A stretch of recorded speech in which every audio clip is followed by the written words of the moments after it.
You access the Taft Hall building automation system by entering the IP address .1.4.2 in your internet browser. You'll be greeted with a login prompt. Enter your username and password and choose Login.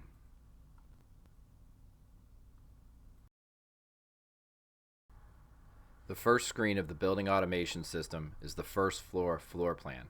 Floor plan indicates the set point deviation of each zone using a color gradient. Blue meaning that it is 5 degrees below set point, and a bright red indicating that it is 5 degrees above set point. Gray indicates the temperature in the space is between the set points. You navigate to the other floors of the building by clicking the second floor, third floor buttons at the top navigation bar.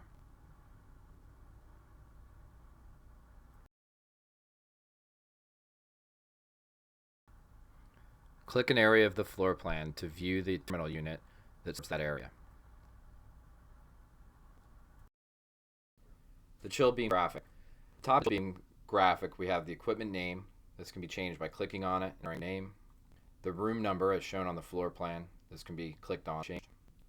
An area for notes. Click on notes.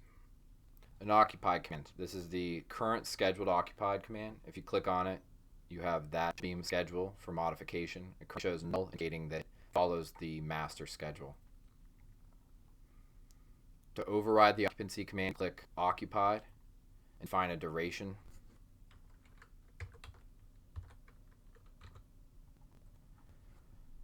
Purple to indicate override. After the duration has elapsed, it will go back to normal. Unoccupied is the same. If you define a period of time, it will override, indicate purple. The actual set points will change to indicate that control. And it goes back after the time frame. Clicking auto will send it back to its normal operation prior to the time expiring. The chilled beam valves mode is indicated. It's heat or cool. It's a single valve on the chilled beam that modulates at 0%. It's 100% heat. At about 50% of its total stroke, it's no flow through the valve. And then at 100% of the stroke, you have full flow of chilled water. It's a 6-way Belimo valve. You can find the operation of the valve for testing on the bottom left of the screen. You need to put the valve mode into override. It's manual, indicates the way to override it, and we can define the command that we would want to test. So, putting it back to auto, everything should return to auto. The zone temperature indicated top left, 67.9. The valve is acting to keep the space temperature between the actual heating set point of 69 and the cooling set point of 73. The occupied set point is adjusted to the bottom right. It's currently set to 71. To adjust that, click on the space, dialog pops up, enter a new number, click OK. And the actual set points will adjust to reflect that change. O and A are used for overriding. For a temporary, let's say, test case, you can override the set point to watch the valve work. So we'll override it to a low temperature for a 10-second duration. It turns purple to indicate the override. Our actual set point is now just 58 to 62. The valve action is now gone to 100% cool, attempting to get the space temperature down to that 62. After the 10-second duration, back to auto and working as it should. The unoccupied set points at the bottom are for the unoccupied periods. It'll maintain these setback values of 65 and 82 on the cooling side.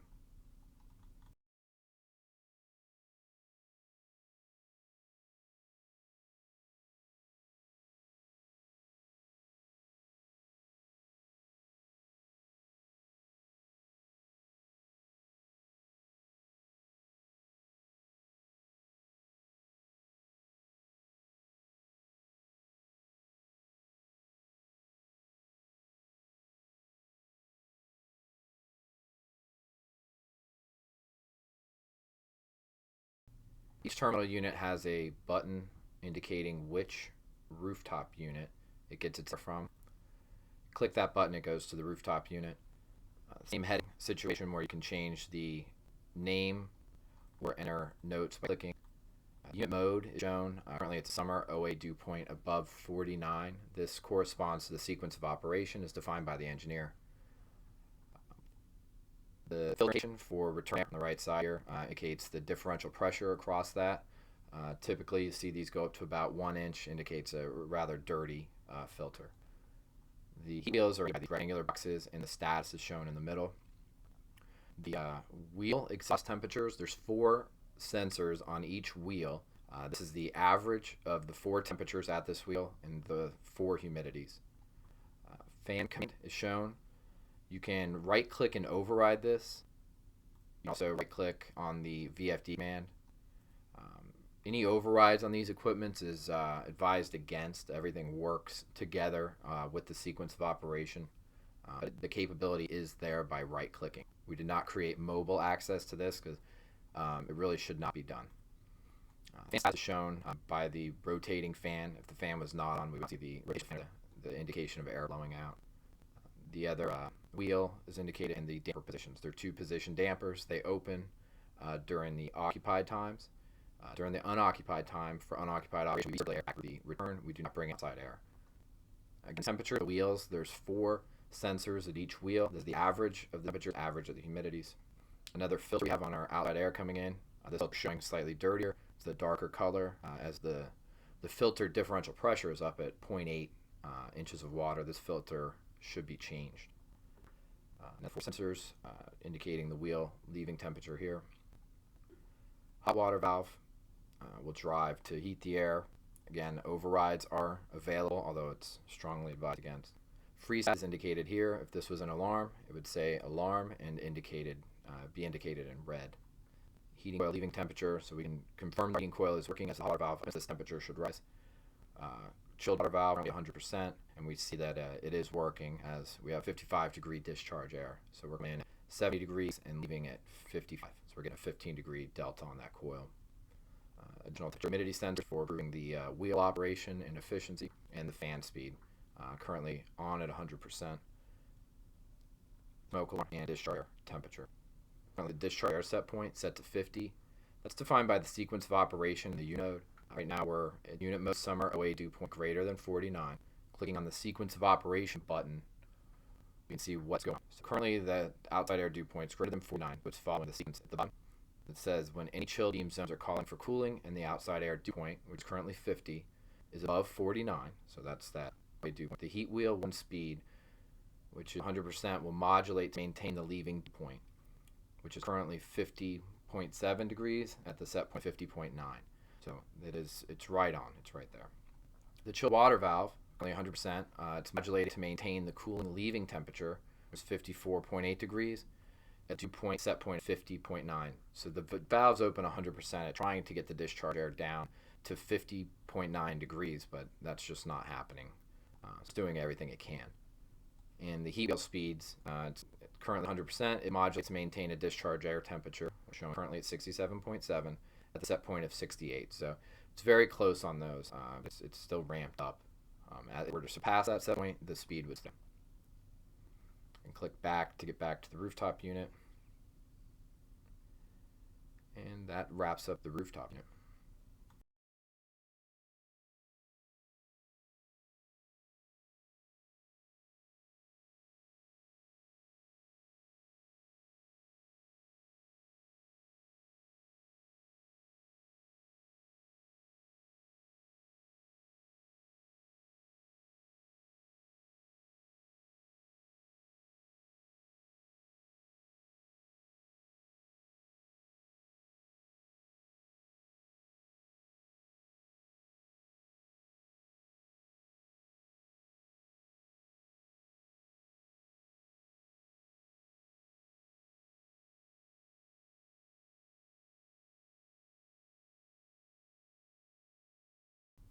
We'll look at another type of terminal equipment, a VAV. I clicked on Sec Floor, choose VAV 2-2.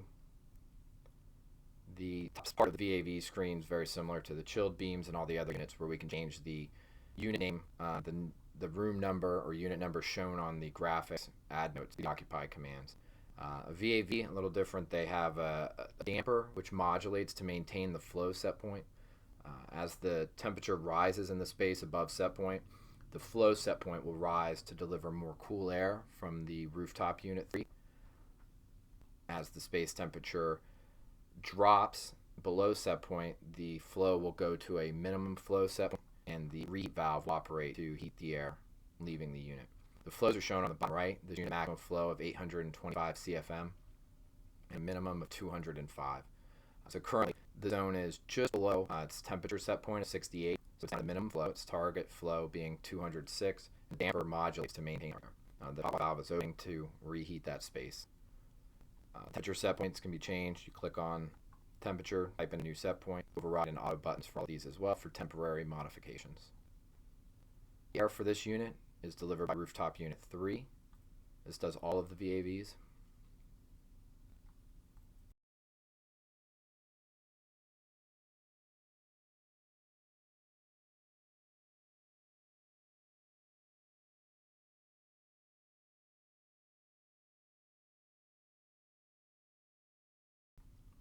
Like the other units, you can change the name of the rooftop unit or add notes at the top. The Rooftop Unit 3 provides air to the VAVs. Its main goal is to temper the air and modulate the supply fan based on the static pressure set point in the duct. As the VAVs in the field open, the static pressure will go down and the dam will speed up to provide more air to those boxes. Static pressure set point shown on the right, inch of water column, that can be overridden for temporary changes or testing.